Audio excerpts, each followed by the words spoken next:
since it's the start to a new year, or at least it was a few weeks ago, and I'm still clinging on to the fact that it's not 2016 anymore, I thought that it would be quite relevant to take a look at something that I've wanted to take a look at for a very long time, or a range of Big Finish that I wanted to take a look at for a very long time, and that is Torchwood. The problem with the previous releases is that I couldn't previously take a look at just one story and then review that, and that will be it, because I do believe that throughout the series there's been some type of plot arc, and I wouldn't really understand it without needing to review all of the others, and let's face it, I don't really have any time to do that, and as well, the Big Finish content is already quite high on my channel as it is, let alone adding a whole new series to that. But luckily this year we have a brand new series coming out, which is perfect for me because it's sort of a prequel to Torchwood, and I don't need to have any of the backlog from the previous series. And it is, of course, Torchwood 1 Before the Fall, and it is, of course, set between 2005 and 2006, before the fall at the end of the final of Series 2, with Yvonne Hartman and Yanto, and I've been very excited for this box set, partially because I've just wanted to listen to it. I didn't really have any intention to review it, I just wanted to enjoy it, but it turns out that I enjoyed this box set a little bit more than I expected, and that is why I'm sat down reviewing it for you all today. So first off, the normal details, the link will be in the description below to go and buy this release from the Big Finish website. It's out now,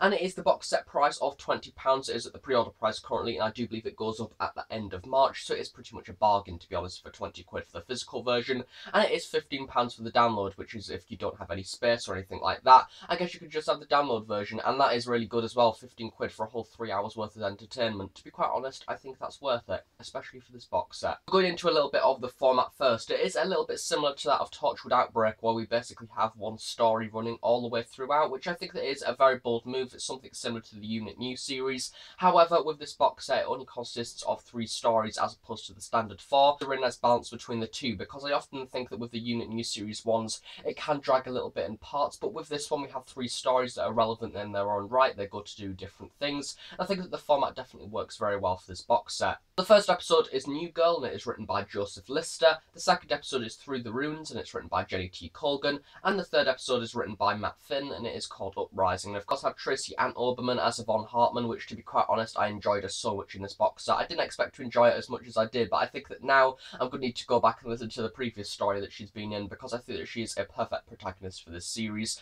A very unusual character, because I think that she's always looked back on in Doctor Who, especially the shows bringing her back. She's quite a bold character. She had something about her, and with this box set they've definitely developed on that, and I've definitely padded out her character. She has a lot more things to do in there. We have a little bit more of a backlog, and we have a little bit more of her backstory and things along with her family and things like that, and I think that it's a very nice insight into her life, and I almost think that in a way it now overshadows her death in the actual Series 2 finale, because of course in that story we only had her and then she got converted into a Cyberman, so it is very odd thinking that we learn all of this now, but we know exactly where it's all going to end for her, and I think that in a way it definitely overshadows the Series 2 finale, because it feels like she deserves something better to sort of die for, but in a way I sort of guess it can't be helped, because of course at the time the BBC didn't know the Big Finish would come along and release a whole prequel box set to that actual story, and I've just realised I'm not wearing my glasses. I knew something was wrong, so yeah, glasses are back on. There we go. Other cast members to credit, we of course have Gareth David Lloyd playing Yanto. Of course, if you're aware of Torchwood, you are aware of Yanto. He has sort of a little bit of a sort of fetus Yanto in a way, because he hasn't really learnt anything from sort of his experiences of Torchwood yet. He's very new to the role still. I do think that by this point he's about a few months into the role of being at Torchwood, and I think that it's nice to see sort of him before everything has happened, before everything has affected his life. And for this story we do get a few little references in there that a lot of Torchwood fans will in fact like. We have a few references to Lisa, who of course is the Cyber Woman, and sort of before she was converted into a Cyberman, which is incredibly nice to see. I think that they fitted this box set incredibly well into the show, especially with Torchwood and Doctor Who at the same time. From that moment onwards we have a completely new cast, because Big Finish decided to pretty much release a whole new Torchwood team, which I think was definitely a bold move, but one of which definitely worked for this box set. So we have Jared McCarthy playing Dean, Sophie Winkelmann who's playing Rachel Allen, which is the new girl that we get introduced to in the very first story, and she's the main person that we see the episode through her eyes and the way that she sort of gets used to the new people, and I think that she's a great character to start with, but not all is what it seems of her character, which I'll come on to in a little bit. Other people that we have Robert Dawes playing Soren, we have Tim Benedict as Thomas, which is an incredible character. I think that he's the stereotypical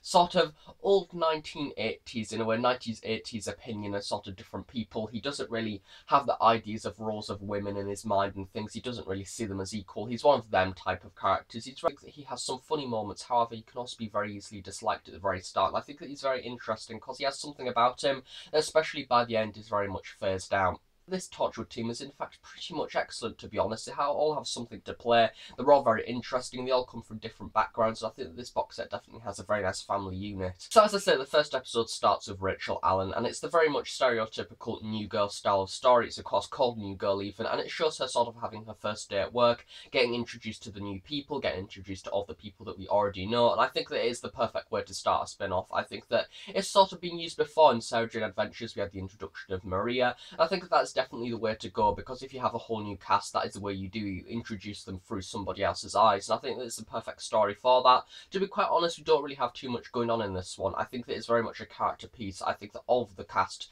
is reliant on each other, and I think that definitely the plot is also reliant on that, and I think that that definitely comes to play a little bit more in the future. I think that definitely to start with, I was sort of thinking, well, when is the plot going to kick in? When is the alien going to come into it? But it turns out that this series is very much based around the people more than the actual villains, which is what I really like for this, because I think that it's definitely sort of shown the humans going against each other, and I think that's definitely, once again, a very bold move to do, but it's also something that's very Torchwood at the same time. Tuffy Winkelmann as Rachel Allen, I just think that she's excellent. I think that she's very likeable to start with. She's a stereotypical sort of accidental person who's very much clumsy, sort of bumping into things, very nervous because it's her first date, and I think that she's very relatable to an extent. I think that she's a very likeable character. However, at the very end of the story, we get a few developments where she has a few sort of relationship improvements with Yanto, which is something that does happen very early on in the story, and we have her sort of very easily becoming a very high authority in Torchwood. I think that because she's trusted very easily because of sort of her persona, that Yvonne definitely sees something in her as well. I think that throughout this box set as a whole, Yvonne is just excellent because she has such a good role to play.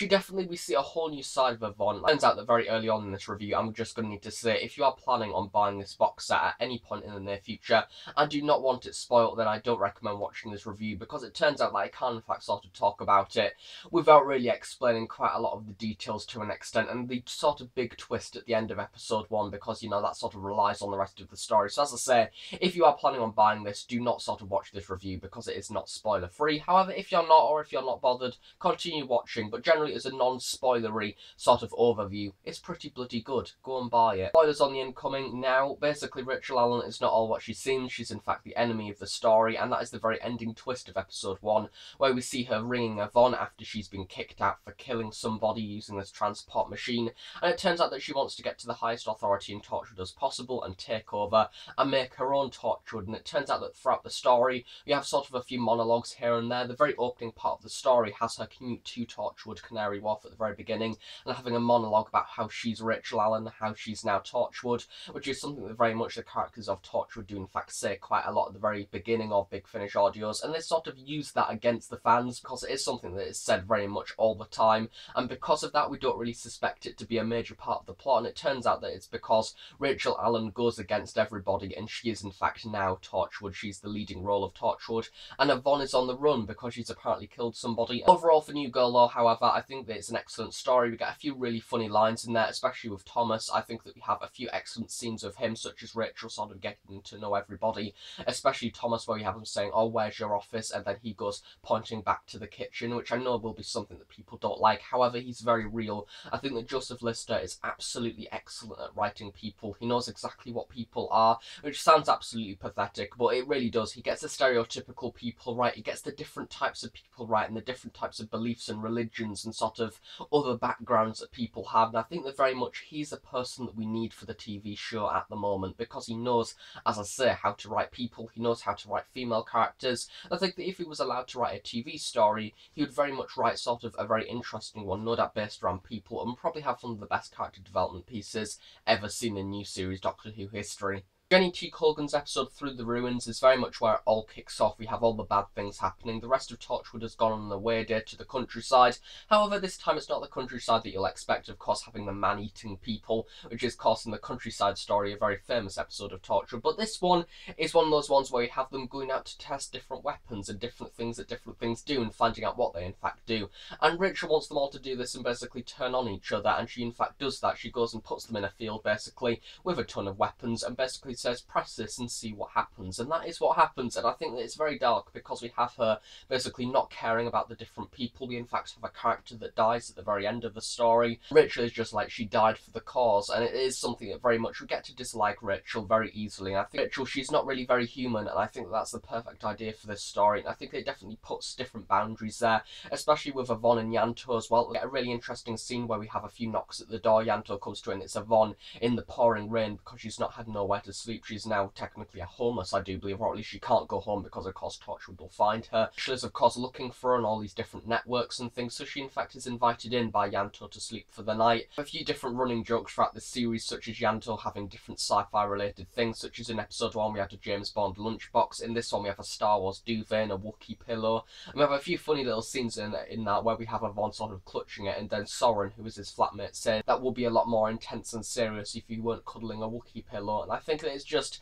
I guess it's something that's once again a lot more human and something that would genuinely happen in real life. Soren is also an interesting one. I think that if this box set is to get sort of a sequel, I don't know if it could, I would like to see Soren back though. He definitely has a part to play. He has something to do. He's not a part of Torchwood. He doesn't really know what Yanto's job is. He thinks that he's an accountant and things, and he sort of has this whole new life, and I think that's very interesting to have. And we sort of have him being influenced by that, and Yvonne comes to him in the later parts of the story for his help, and we of course have them going on the run in his van, which once again allows for a very funny scene where it's sort of all revealed to him what in fact Yanto does, what Torchwood is. We have aliens on the run and things like that, Yvonne being tracked down by Rachel, and we have every single person that Yvonne meets, such as this person from the House of Lords, this person from this sort of weapons market thing. Every single person that she comes into contact with in fact gets killed by Rachel, and then she makes that look like that it's Yvonne, making it look like she's effectively gone mental. I think that it's definitely, in a way, it doesn't really bring something new, but at the same time it does, because it has something where we have all the different characters coming together. It tests the relationships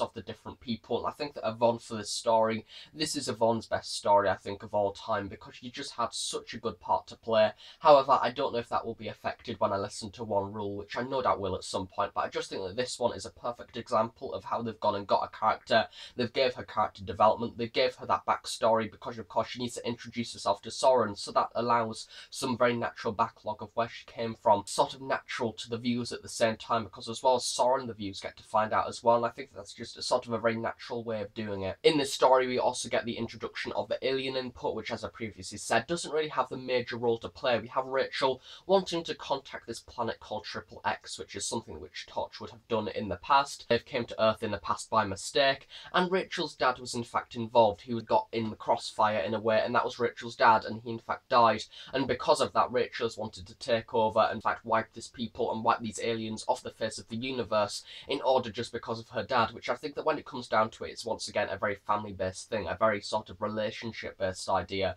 and once again it is very real and something that you sort of feel sympathy for, but at the same time you sort of see the idea of how something can make another person bad, which this mainly comes to play in the very final episode, which was Uprising, which wrapped up the series as a whole really well. Of course you have the weapons testing coming in from the previous story, using that against the planet Triple X people, and we have a few different developments with Yvonne as well, where she in fact has a few aliens from the planet Triple X, and it's sort of working out negotiations in the way that she in fact doesn't have any role in Torchwood anymore. Yvonne's been getting weapons as well, she's been using this black market thing. In a way she's gone a little bit rogue to an extent, and I think that we have a very interesting scene where we have her essentially getting things illegally and sort of bringing them in and importing them in so they can all have weapons, so they can essentially take on Torchwood, and that is exactly what she does. We have Yvonne against Rachel, but it turns out that straight away Yvonne sort of goes in, not necessarily all guns blazing because she lets the aliens do that part of it, but it turns out that exactly as soon as she comes in, the whole of Torchwood basically just goes to her knees. All of the team sort of secretly miss her, even though the Rachels use these certain devices to make them like her in a way. We still have this sort of idea of the main human instinct coming through and liking Yvonne. We also have, if you're a Torchwood fan, a massive theme of retcon in this one as well. I think that it is used quite a lot of times throughout Torchwood, however in this one it's definitely used to a part of the plot of how it could be used against each other. A character in the story called Dean, who is boyfriend dies, it turns out that Rachel uses the retcon against him, so he sort of forgets that he's even been alive and even existent, even the relationship that they had, which to be quite honest is just horrible. And then we have her using retcon against different people, so people on the away day getting retconned because of the person that died, so they think that she just died peacefully at home.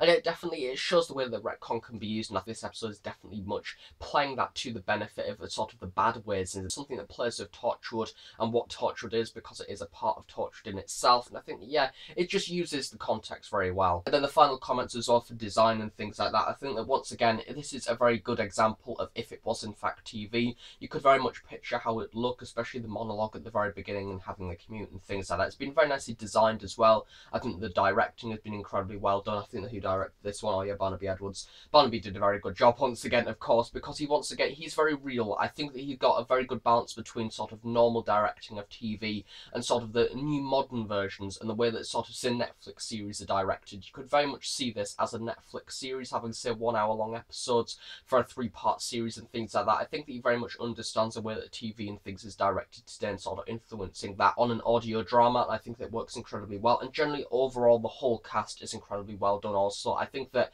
this is once again reliant on the cast. I think that if the cast weren't very good, or if the cast just weren't really very engageable, this series wouldn't have worked at all. However, it is the really good accompanying of a very good script and a very good team of writers. I'm new to the Big Finish Torchwood era. I think that I've not really listened to any of the previous stories. I've listened to, I think, Made You Look, which is an episode in series 2, which I don't believe had any sort of referencing to the plot arc overall. I even listened to Torchwood Archive, which is sort of the special that they did for the 10th anniversary, but now I'm planning on going back and listening to all the others. However, for this box set, you don't need that whatsoever. As I say, I've not listened to them, and I fully understood this one because it is essentially a prequel to Torchwood Series 1 and everything else in Torchwood Series 2. And I think that they could, in a way, develop this even more, maybe do another series, get introduced to more of the characters, and sort of have we've been given more development in there than probably we needed for them to make them even more likeable, and definitely the potential for a second series. It'll be very much one of those releases that'll be looked back positively over this year's worth of Big Finish, and it is only January, and I think that this could possibly be in my top 10 already, which, you know, the next ranking is going to be incredibly hard at the end of 2017. But yeah, it's only January and I'm already looking for the end of this year. That shows how this year's going so far, doesn't it? Overall, as a brief summary, incredibly strong cast, incredibly strong scripts, and if you're a Torchwood fan, I highly recommend it. So thanks for watching this review. If you enjoyed it, please do give it a big like. Please subscribe if you're not already. If any questions, please do leave them below and I'll be sure to answer them at some point in the near future. Thanks again for watching. I shall see you all next time. So thanks for watching and bye for now.